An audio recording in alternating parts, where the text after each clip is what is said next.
Fala galera, beleza? Pessoal, vamos lá então dar continuidade ali às nossas aulas de história. A gente viu, né, a última aula ali sobre Napoleão Bonaparte, vimos a Era Napoleônica, terminamos o Congresso de Viena. Agora a gente vai ver o caso da independência da América Espanhola, tá? Esse período aqui, galera, ele tá basicamente linkado com o período napoleônico, tá? Então tá acontecendo no mesmo momento. Só que a gente viu o que aconteceu na Europa, agora a gente vai ver o que está acontecendo na América. Só para vocês ficarem ligados, né? Eu sei que eu falei disso na aula passada, mas só para relembrar, eu sei que tem aqueles que gostam de saber também onde a gente está em termos de período histórico, tempo. A gente já está no século XIX, né? Então, o que a gente vai falar nessa aula aqui está entre ali 1810 até 1820, 30, né? Então está dentro dessa janela histórica e a gente já está no período contemporâneo, tá? Então, lembra que a Idade Moderna termina com a Revolução Francesa e começa o período contemporâneo.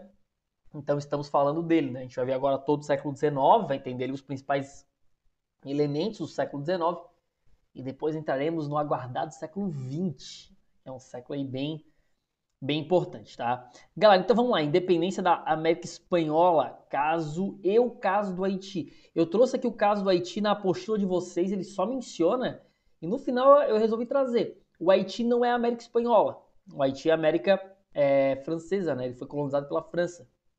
Então eu vou falar da América Espanhola como um todo, depois eu falo um pouquinho mais detalhadamente do Haiti. Então, galera, vamos relembrar aqui, fazer um remember, né? A gente tem a divisão do território espanhol na América em reinos, em vice-reinos, desculpe, capitanias. Tá? A gente falou sobre isso já, tem uma aula lá que a gente já teve, tá gravada aqui, inclusive, né? Então depois é só conferir aqui no card, né? Tô brincando. É só conferir, né? Procura lá e confere a aula, beleza? E em territórios menores a gente tem as capitanias. Os vice-reinos geralmente produziam coisas, né, que a metrópole iria, né, vender, utilizar, e as capitanias geralmente eram voltadas para a defesa. Né? Então ali, vice-reino de Nova Granada, vice-reino Nova Espanha, capitania de Cuba, capitania do Chile, né, só para dar exemplos para vocês. Tá? E a divisão da sociedade era basicamente população em geral, ali a gente tem espanhóis empobrecidos que vêm para a América, né, tentar uma condição de vida. Temos a população nativa, né, os povos ali chamados de indígenas, então estão dentro dessa população. Os escravos africanos, né, aqueles que vinham na condição de escravidão da África. Aí a gente tem os criojos, que é uma elite econômica que nasceu aqui, tem descendência europeia, espanhola, nasceu aqui na América e geralmente, né, faz parte daquela elite econômica, a gente vai falar bastante disso. E o chapetone, que é o cara que vem lá da Espanha e tem um cargo de comando, né, um vice-rei, tem um cargo de comando aqui na América. Então, basicamente, essas são as classes sociais. Galera, assim, ó, quando a gente fala de independência, geralmente os vestibulares cobram muito a atuação dos chapetones e dos criojos, tá? Então é bom a gente ficar bem ligado nisso. E antes de eu falar de qualquer coisa de independência, eu quero deixar um ponto claro aqui com vocês. Se o criojo é o cara que nasceu aqui, na América, né? Ele tem poder econômico, mas não tem poder político, ele é um cara que vai incentivar o processo de independência. Os chapetones, ao contrário, eles são espanhóis, eles são europeus que vêm para cá e que têm um poder político muito grande e manda a coroa. Então, eles são contrários a esse processo, né? Então, assim, é uma lógica que a gente tem que ter que, cara, faz vocês acertarem basicamente aí, vou dizer para vocês, uns 70% de questões sobre isso, tá? A CAF gosta muito de perguntar sobre isso, a UDESC traz muita coisa sobre isso. Então é bom vocês ficarem ligados. Quem vai fazer, né? Quem tem foco nesses vestibulares saber essa ideia. A UFSC, quando ela traz um pouquinho mais detalhado do que a gente vai ver agora. Mas esses dois vestibulares que eu citei anteriormente, eles geralmente trazem essa ideia, então é bom vocês ficarem ligados, tá? O contexto da independência, tá? Pra gente entender o que está acontecendo. Tudo aqui que eu vou falar a gente já estudou, então eu só vou citar, só pra gente saber o que está acontecendo no mundo e relembrar, né? E aí eu separei, né, contextos externos e contextos internos, né? Então, o externo é o que está acontecendo na Europa, no mundo que está influenciando, e o interno, né, o que está acontecendo dentro da própria América Espanhola. Então, olha só, crise do antigo regime, né, que vai ser desencadeada pelas próprias ideias iluministas, pela Revolução Francesa depois, né? Então, isso tudo vai acabar impactando esse sistema que, queira ou não queira, sustentava essa prática da colonização, né? Então, o antigo regime, aquele regime baseado no absolutismo, no mercantilismo, vai acabar desmoronando, né, com esses... Quer dizer, não desmoronando, mas vai acabar enfraquecendo, né, com esses processos aqui. Independência dos Estados Unidos como exemplo, tá? Os Estados Unidos o primeiro território aqui da América a se tornar independente, né? Vamos lembrar que ele se torna independente no século XVIII, enquanto o resto da América no século XIX. Alguns até passam um pouquinho do XIX, né? Mas vários países, a maioria deles vai ficar independente no século XIX. Então eles vão usar muito os Estados Unidos como um grande exemplo, né? O exemplo a ser seguido, aquela coisa toda vai servir como modelo, tá? Nessa ideia. As guerras napoleônicas, e aqui eu botei até de vermelho, porque entender as guerras napoleônicas é um ponto importante. Napoleão invade a Espanha, trouxe aqui um quadro famoso do Goya, né? Ele invade a Espanha, ele tira lá o rei espanhol do trono, e isso faz com que, e claro, o objetivo dele, galera, não era a Espanha em si, eram as colônias, tá? Mas isso, obviamente, ele não vai conseguir ter tanto acesso. Só que essa invasão napoleônica na Espanha promove um enfraquecimento do controle colonial. Então isso abre espaço para uma série de movimentos se desencadear, já que a metrópole agora já não tem mais aquela força, né, que Napoleão dominou e tal. E isso abre espaço para um monte de movimento começar. Não é à toa que grande parte das independências da América Espanhola ou acontece durante as guerras napoleônicas ou acontece assim alguns anos depois, assim. Então, tirando algumas exceções ali que vão existir, né? Mas assim, a gente vai ver que a maioria tá nessa janela. Ou nas guerras, ou um pouquinho tempo depois ali, tá? Inclusive o Brasil, não é América Espanhola, mas o Brasil tá nesse contexto. Isso que eu tô falando agora serve pro Brasil também, tá? Pegando um detalhezinho ou outro e mudando ali, cara, o Brasil se encaixa, porque o Brasil fica independente, vocês já devem ter visto isso, ou vão ver, acho que já viram, né? Em 1822, tá? Então é bem nesse contexto, ó, as guerras napoleônicas acabam em 1815, então 7 anos depois do fim da guerra, só que o Brasil ele tem um contexto um pouco diferente, porque a família real vem para cá e tem toda, né, uma questão que é um pouco diferente, não vai acontecer isso no caso da América Espanhola, né?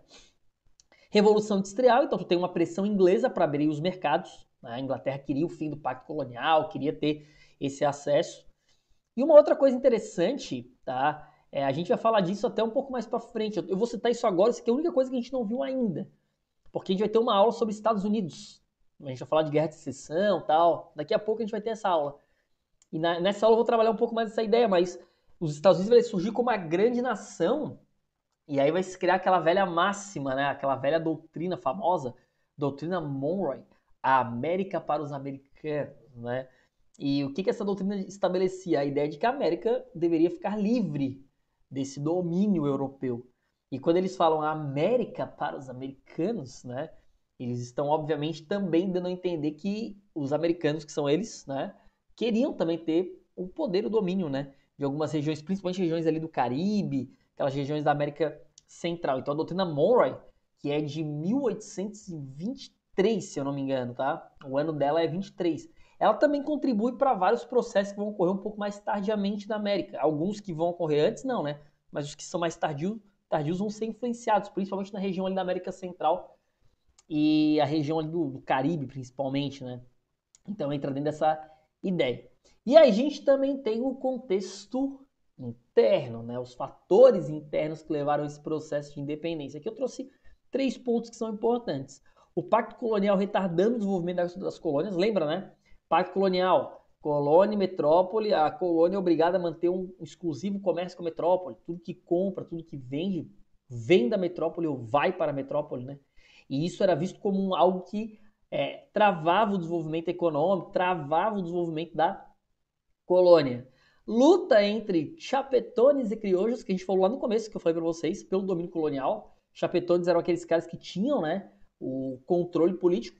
Os criollos são os descendentes e que acabam se perpetuando como uma elite econômica. E a desigualdade social. Então, em alguns locais, a gente vai ter sim uma participação popular nesse contexto. e a desigualdade social era muito grande, né? A população ali, no geral, não tinha condições extremamente precárias de vida, né? Galera, assim, ó, o caso da América, eu vou até avançar um pouquinho aqui a aula rapidinho. Olha só, olha para esse mapa primeiro, tá? Não vou falar do que tá do lado de cá. Só olha para o mapa, meu Deus, do lado de lá, né? Então, não podia ser feito, não, assim é o contrário. Enfim, vocês entenderam o mapa ali, né? Então, olha só, eu não vou falar de todos os casos, porque senão a gente ficaria aqui 2 horas de aula, né? Falando de todos os casos e outra, a gente não precisa pegar todos os casos especificamente, tá? Não precisa, tá? Tem alguns casos que são bem importantes, que é o que eu vou trazer para vocês. Mas assim, vocês podem ver que vários países vão surgir desse processo, né? Então ali, por exemplo, ó, Paraguai, 1811, Argentina, 1816, né? A Venezuela, Colômbia, 19, depois tem o Chile, 18, enfim. O Uruguai, ó, 1828. O Uruguai, ele foge um pouquinho dessa lógica, porque o Uruguai tem a ver, galera, com a Guerra da Cisplatina, lembra? Vocês também devem já ter estudado isso. Que foi aquele conflito que aconteceu lá no primeiro reinado, e uma disputa entre Brasil e Argentina pela região ali da Cisplatina, e esse conflito vai culminar na independência do Uruguai, né? A Inglaterra vai acabar interferindo e vai culminar na independência do Uruguai. Então o Uruguai tem um contexto um pouquinho diferente e é bem importante, tá? Porque isso cai muito. Vocês já viram isso em Brasil, com certeza, mas isso cai muito. Então tem que ficar bem ligado esse contexto da independência do Uruguai. Tá? Mas basicamente esse é um mapa, né, que mostra os processos de independência. A gente não vai ver todos, né, local por local, a gente vai ver de uma maneira mais geral. Um dos grandes nomes, agora sim, voltando, um dos grandes nomes que a gente tem nesse processo é um cara chamado Simão Bolívar, tá? O Bolívar, galera, ele é venezuelano, tá? Tanto é que até hoje a Venezuela usa, né, o Bolívar como símbolo, tal, da luta pela, né, eles pegaram a imagem do Bolívar e por ele ser um nome, né, ligado a esse processo de independência e usam bastante essa imagem dele. E o Bolívar ele foi um cara que ele era da elite crioula, né? Então um criojo, tá? Ó, toma cuidado, hein? Criojo, lembrando, aqueles que eram descendentes dos chapetones e que tinham um certo poder econômico, né? Então ele era dessa elite, ele era um criojo e ele acabou sendo um dos caras, né? Acabou sendo um dos nomes aí mais importantes nesse processo de independência, principalmente na região mais norte ali da América do Sul, tá? Então vários países, né, Venezuela, enfim, acabaram tendo, né, o Bolívar como um dos líderes da independência. Existiram outros, tá? Existiram outros nomes nesse processo mas o Bolívar era um dos caras talvez um dos mais importantes. E o Bolívar ele tinha um ideal de unificação da América, principalmente na ideia de que se a América Espanhola ficasse fragmentada do jeito que ela estava ficando, ela poderia ser alvo fácil para um domínio de um outro país, né? Estados Unidos, Inglaterra. Ele chamou isso de pan-americanismo. A ideia era fazer uma grande América ali, um grande país, uma federação, para ter essa força perante aos outros, né, territórios e tal. Essa ideia foi debatida no Congresso, conhecido como Congresso do Panamá, em 1826, e ela não foi levada à frente, ela foi recusada, né, por grande parte da elite ali que promovia esses processos de independência. Vários outros países de fora foram contra esse processo, né? Então, ó, o Brasil fez oposição a isso. O Brasil estava fora dessa grande América, mas ele fez oposição. Os Estados Unidos, a Inglaterra, porque viam que seria, obviamente, mais dificultoso, né? Ter um controle maior daquela região. E a Inglaterra, inclusive, ela começa a financiar uma espécie de nacionalismo dos líderes crioulos para realmente ter essa fragmentação. E é nesse sentido que a América fica fragmentada, vão surgir vários países, e vai surgir também a figura famosa, né, o caudilismo. Quem são esses caudilhos? O que é o caudilismo, né? O caudilismo, galera, eles são essas elites rurais que acabam se beneficiando desse processo de independência e que acabam tendo não só o controle econômico, mas o controle político também desses vários países, né? Então os vários caudilhos vão acabar comandando a política. E aí, ó, só para vocês ficarem ligados, dá para fazer um paralelo só para entender, tá? Não é que tem uma relação direta de uma coisa com a outra, até a origem é diferente, tal. Se eu estudar isso em Brasil também, mas dá para a gente fazer uma relação muito próxima daquilo que acontecia no começo da República no Brasil. Os coronéis, né? Aquela República dos Coronéis, o Volte Cabresto, aquele controle e tal. O caudilho ele tem essa característica também, o caudilismo, né? Só que, claro, os coronéis vão surgir num outro contexto, vocês vão ver isso em Brasil, já viram? Mas o caudilismo ele tem essa ideia também, de serem grandes proprietários de terra que acabam tendo um poder político muito forte, né? Quais são as consequências, então, dessa América independente nessa forma, né? Então, aqui tem um mapa que a gente tinha mostrado para vocês, e aqui eu trouxe para vocês alguns pontos que são importantes a gente entender. Então, o modelo vai ser o modelo agroexportador, o modelo econômico, né? Já que é comandada por esses caudilhos, é um modelo econômico agroexportador. Estrutura latifundiária e oligárquica, né? Então, o caudilismo vai produzir isso, os grandes latifúndios, as oligarquias que vão acabar comandando, né, a política na América. Desenvolvimento industrial extremamente atrasado. Tá? A Inglaterra vai acabar fornecendo, vai acabar se aliando para ter matéria-prima aqui na América e mandar produto industrializado. E depois os Estados Unidos. Ainda não é um país nesse momento extremamente industrializado, mas ele está começando, está engatinhando o seu processo. Quando a gente for estudar Estados Unidos daqui a pouco, a gente vai estudar, né? E a gente for falar da Guerra de Secessão, vocês vão ver que logo depois da guerra os Estados Unidos vai se tornar, né, um país que vai desenvolver já uma indústria um pouco mais robusta, a caminho ali do século XX, né, que daí vai ser o grande boom industrial dos Estados Unidos, e aí ele vai se beneficiar muito desse modelo, porque ele pega matéria-prima e ao mesmo tempo vende, né, aqui para a América. Baixo desenvolvimento educacional, né, infelizmente isso é um número que a gente tem até hoje, e já nesse momento de independência isso já era uma constante, e também o atraso no desenvolvimento de cidadania, tá? Todo esse modelo que se criou não colocou, galera, a ideia de que as pessoas tinham que votar, as pessoas eram cidadãs, enfim, isso não acabou não se perpetuando, tá? Aí eu separei para vocês um caso que não tem a ver com a América Espanhola diretamente, mas é um caso que eu acho que é bem importante entender. A apostila só menciona, só cita, que é o caso do Haiti, tá? Eu acho que é bem importante a gente entender esse caso do Haiti. Eu até não detalhei tanto o caso da América Espanhola, dei mais, né, uma geralzona, que é o que vocês precisam, mas o caso do Haiti aqui eu acho que vale a pena a gente ter um pouco mais do que tem lá na apostila. Então o Haiti, galera, para quem não sabe, ele foi colonização francesa, tá? Então ele está dentro desse processo, né, da presença francesa aqui na América, e ele na verdade não é um território, né, tipo isolado. A gente pensa no Haiti, a gente pensa que ele está numa ilha sozinho, não. Na verdade ele está numa ilha junto com a República Dominicana, tá? Que era uma colônia espanhola, tá?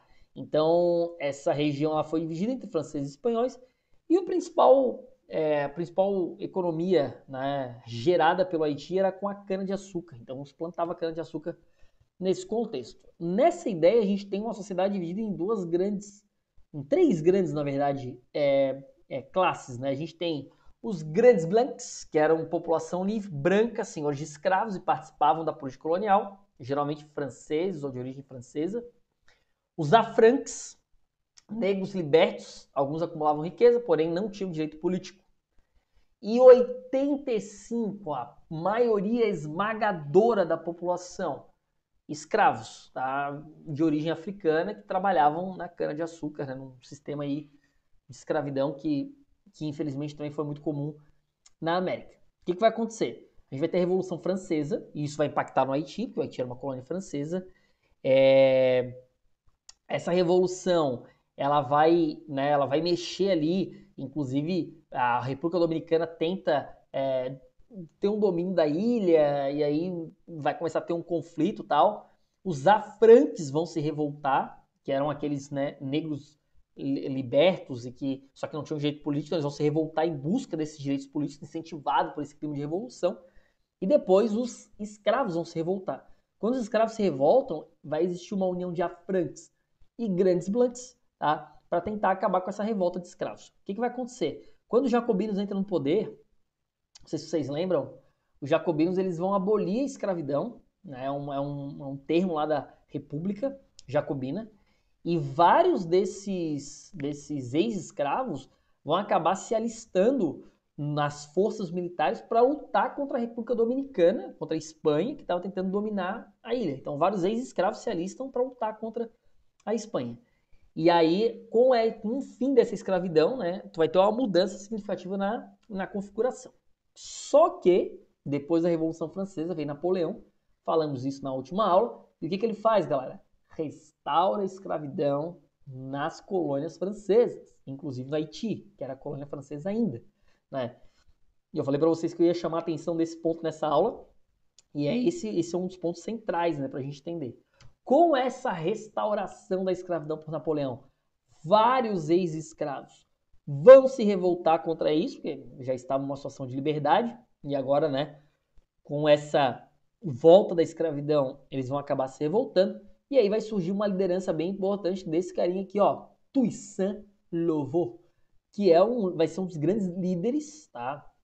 Ex-escravo, que vai liderar uma revolta conhecida como Revolta de Saint-Domingue, em que esses ex-escravos vão acabar se revoltando tanto contra a Franks, né, alguns afranques, o próprio Toussaint Louveau tinha essa origem, né, quanto também grandes blancs, tá, que era, né, a população ali dona de escravo. Resultado, essa revolta de Saint-Domingue vai acabar consolidando o processo de independência, né, o Haiti se torna um país independente em 1804, mesmo período do governo napoleônico ali. Então ele se torna independente e tal. É a primeira república governada por ex-escravos, então se torna independente através de um governo, de uma revolta popular. Em basicamente quase toda a América, galera, não tiveram revoltas populares para a independência. Não foi um processo popular, né? A gente viu o caso da Espanha ali, eram os crioulos, era uma elite, né? O caso do Brasil, a gente pode pegar como exemplo, né? Era uma elite também. Teve população participando ativamente, né? Na grande parte dos casos. E no caso do Haiti, a gente vai ter essa configuração um pouco diferente. Só que isso vai acabar gerando problemas para o Haiti. Primeiro que os Estados Unidos não reconhecem a independência. Então aí tu pensa, pô, mas como assim os Estados Unidos não reconhecem a independência? Ele era um dos maiores incentivadores da independência da América. Ele não reconhece porque eles tinham muito medo que essas ideias acabassem chegando. Inclusive, não só os Estados Unidos, o próprio Brasil, né, não vai manter relação. Vários países não vão reconhecer, porque eram países muitas vezes que tinham escravos, né? Eles tinham um medo muito grande de que isso pudesse chegar, né, nos países como Brasil, Estados Unidos, que tinha ainda uma população significativa de escravos, né? O sul dos Estados Unidos a gente tinha muito escravo, né? Proíbem o comércio com o Haiti. Eles chamavam esse medo que se tinha dessas notícias chegarem para os escravos de outros locais de haitianismo, né? O medo do haitianismo. E só em 1838 a França vai reconhecer a independência mediante a um pagamento pesadíssimo de indenização, que vai significar inclusive a falência do Haiti, né?